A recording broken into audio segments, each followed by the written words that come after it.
Good morning from Tackleberries. As you can see, I'm in civilian attire today. I'm not well, cherub, and having a duvet day.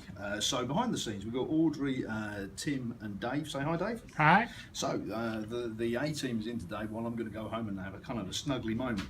But before I did, I wanted to show you this. This has come in from one of our great mates.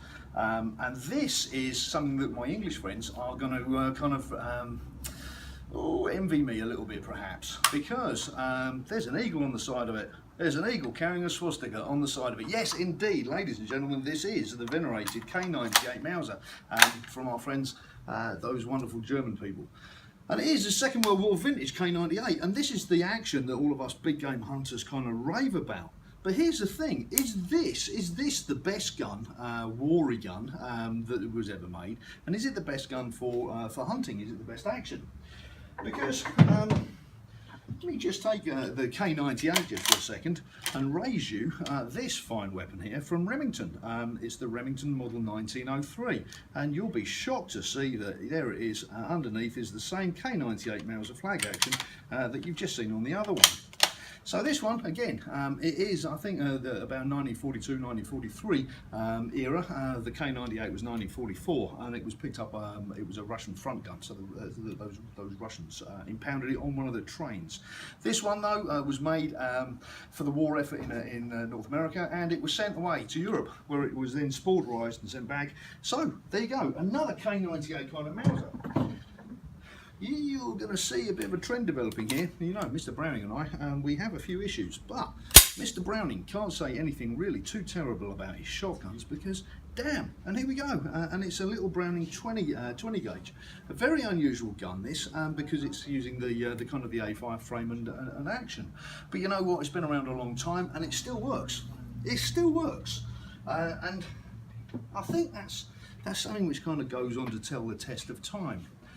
Plastic guns come, plastic guns go, and you don't really know what's going to happen to your Glock or your Desert Eagle or whatever it happens to be in kind of 20 or 30 years time. Texas is a hot place. You may have noticed it gets really hot and sunny here, and I know from my time in my own country and in Europe that the plastics behave very badly under bright sunny conditions. Which is why I wanted to end today by showing you this fabulous gun. This has been loaned to us by one of our amazing customers, and you know what? He may have, you know, he didn't win it in a game of cards at all. He was given this by his pal, who died aged 93.